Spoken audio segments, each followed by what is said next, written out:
noticia que vamos a compartir con usted en este momento, este comentario, nos va a dar, por supuesto, miedo, pero también nos va a dar sed, mucha sed. Viene lo peor respecto a la escasez de agua. La Comisión Nacional del Agua advierte con todas sus letras que el almacenamiento en el sistema Cutzamala solamente alcanza para suministrar agua hasta el 26 de junio venidero, ya con la reducción de 3 metros cúbicos por segundo. Las presas tienen su más bajo nivel de llenado reportado en más de 40 años, con el 39.77%. Esto ha reducido el suministro de agua de 12.2 a 9.2 metros cúbicos por segundo, 3 metros cúbicos por segundo menos. Esto va a seguir así y se va a ir poniendo peor hasta la próxima temporada de lluvias. Las tres principales presas del sistema Cutzamala, usted sabe, abastece la cuarta parte a la población del Valle de México, no solamente de la Ciudad de México, sino el área conurbada del Valle, pues, cuentan con un almacenamiento de 311 millones de metros cúbicos, es decir, casi el 40% de su llenado. Le falta el 60%, por lo que el seguimiento de las extracciones se estima que únicamente cubrirán la semana por 133 días y el agua se agotará el 20 de abril. El nivel de llenado conjunto de las tres presas de almacenamiento del Cutzamala, que son las presas de El Bosque, Valle de Bravo y Villa Victoria, que abastecen, le digo, una buena parte de la zona metropolitana del Valle de México, pasó de 39.9 a 39.8% en su capacidad ordinaria. Conagua advierte, pues, que viene lo peor por la escasez de agua. ¿Qué tan grave va a ser esta situación? Permítame un enlace con Armando Rosales. Él es doctor en estudios urbanos y ambientales por el Colegio de México, profesor de la UNAM, presidente de la Asociación Mexicana de Urbanistas, Asociación Civil, a quien le agradezco mucho su disposición con la audiencia de Grupo Fórmula. Armando, gracias por permitirnos esta invitación y compartir tu opinión. ¿Cómo te va? Muy buenas tardes. Pepe, un gusto estar contigo y tu auditorio. Tus órdenes.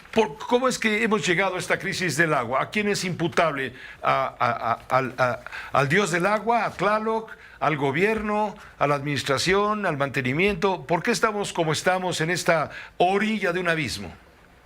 Mira, son muchos años ya de sequías prolongadas y de no haber cambiado el modelo hídrico en la Ciudad de México. O sea, tenemos conocimiento que estos periodos de sequía se habían prolongado cada vez más.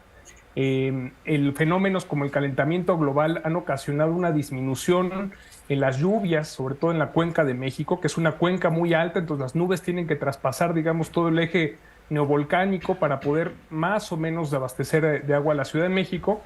Y desde los 70, desde 1970, se había advertido que no podíamos seguir con el mismo modelo, que es, por un lado, extraer agua de manera muy intensa desde el acuífero, desde el subsuelo de la Ciudad de México, de todo lo que es el Valle de México.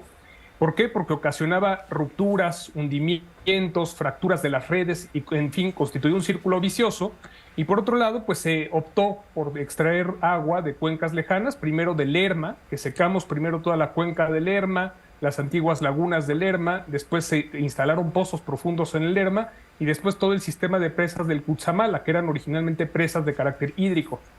Ahora, el problema en la actualidad es que estas presas, por los fenómenos tanto de calentamiento global como del Niño y que han ocasionado ya estos periodos muy prolongados de sequía, están en sus niveles mínimos.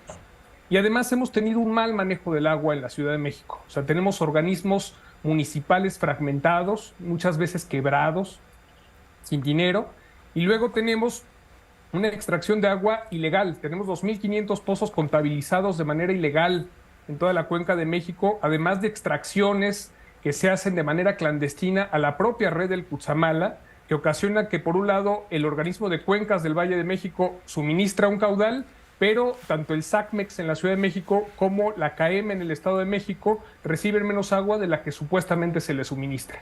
Entonces, primero hay que atender también ese huachicol del agua y esas fugas y esos problemas históricos, digamos. Eso está derivando justamente en la escasez, evidentemente, y va a estar todavía peor. Mencionábamos hace un instante lo que dice la Comisión Nacional del Agua, que estamos en una situación verdaderamente grave. El Cutzamala está al 40% de su capacidad y esa agua, si no llueve, va a alcanzar, si nos va bien, hasta el mes de junio. Y después, a ver quién nos calma la sed.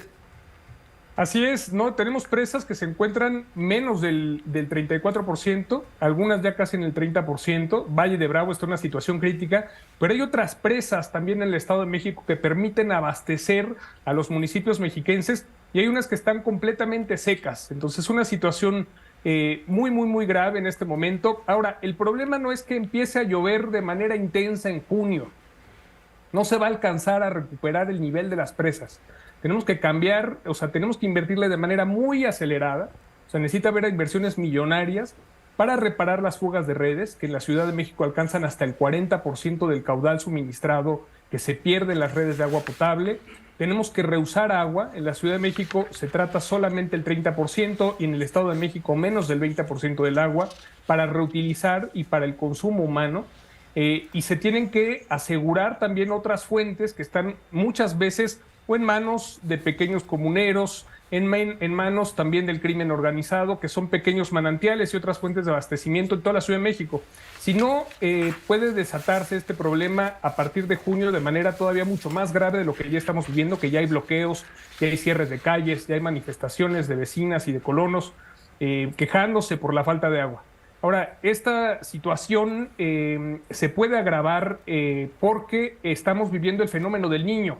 Entonces, muchos especialistas dicen que no va a empezar a llover como regularmente ocurre durante los meses de mayo, junio, sino un poco después. Y también se avisora que llegue este fenómeno de la Niña, que es el calentamiento de los océanos y que ocasiona que las lluvias sean menores y que se retrase el inicio de las lluvias en la Ciudad de México.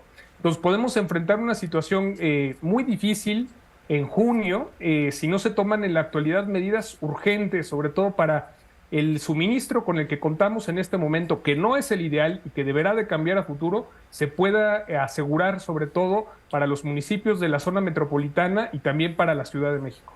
Las acciones inmediatas, Armando Rosales, urgentes, que debe adoptar entonces el gobierno, porque nos has hecho un diagnóstico muy claro de la situación, es de terror, la verdad es de miedo, es de pavor. Pero ahora dinos, ¿por dónde va la solución del tema, del problema por parte de a quien corresponde, que es la autoridad? ¿Y qué podemos hacer los ciudadanos, usuarios del agua en la Ciudad de México para contribuir en conciencia a enfrentar la gravedad del problema que es total, no es de ricos, de pobres, es total?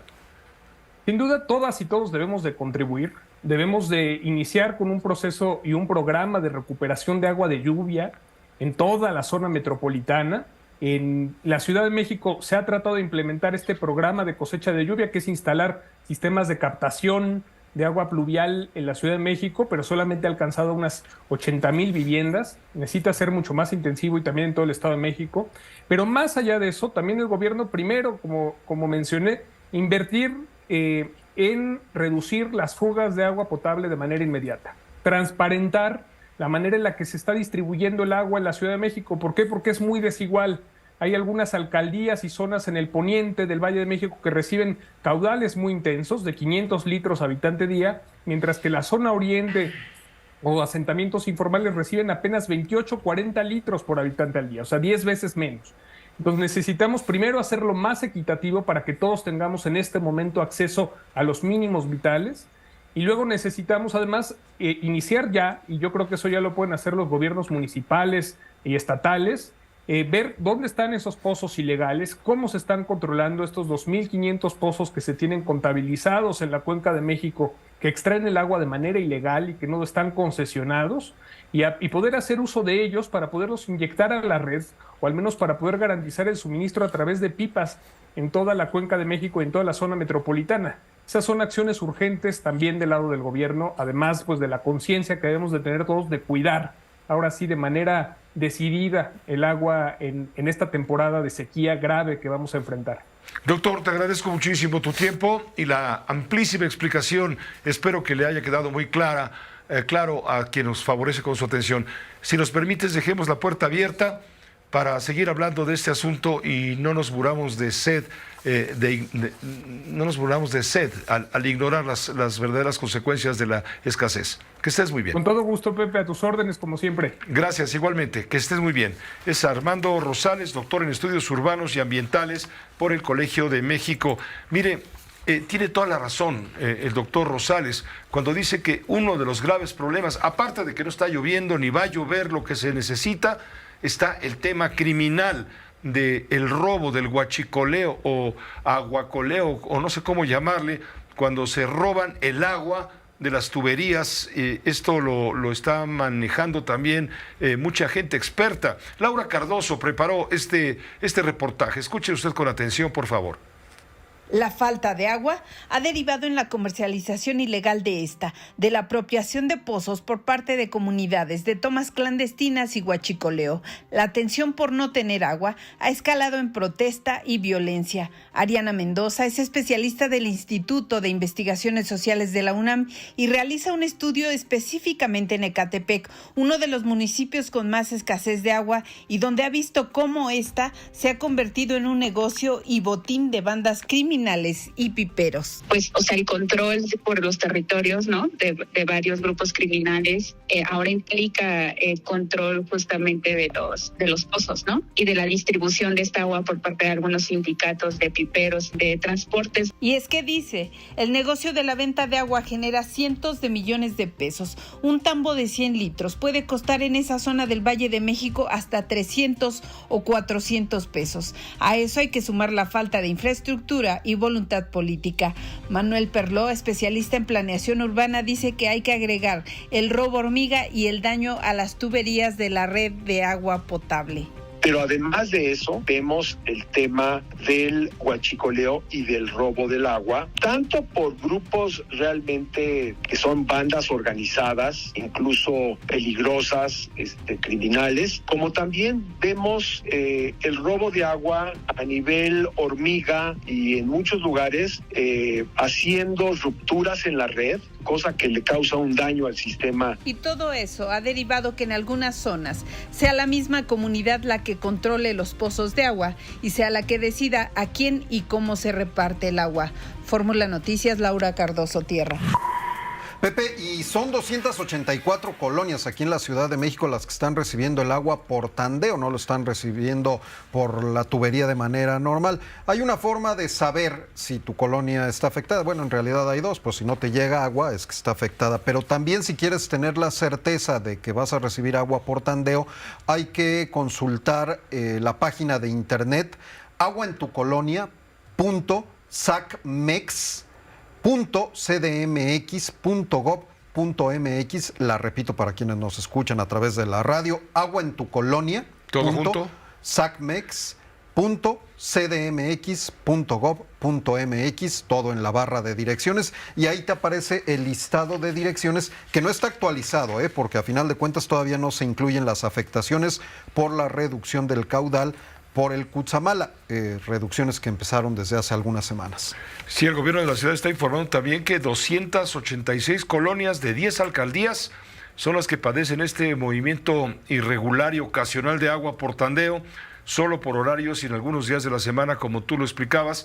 Las colonias están en Álvaro Obregón, Coajimalpa, Coyoacán, Gustavo Amadero, Iztapalapa, Magdalena Contreras, Milpa Alta, Tlalpan y desde luego Xochimilco.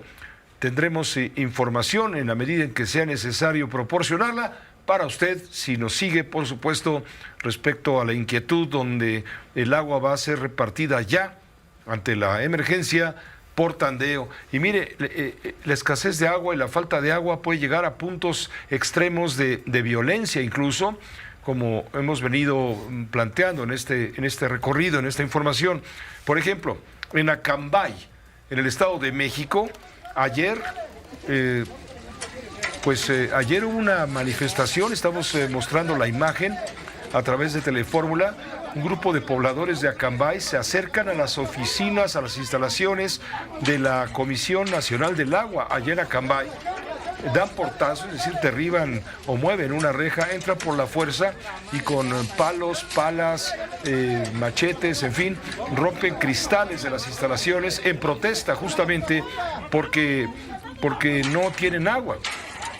Hoy se informó que después de estos hechos de violencia se va a iniciar la perforación de un pozo justamente allá en Acambay, Estado de México, que va a dotar de agua a 5 comunidades. Lo que motivó, le digo, estos hechos de violencia. Esto sucedió en Acambay, esto podría multiplicarse, imagínense en qué proporciones, en otros puntos de la República Mexicana y sobre todo donde más falta hace el agua, que es en las grandes concentraciones urbanas. Ahí lo dejamos, damos una pausa breve, volvemos enseguida.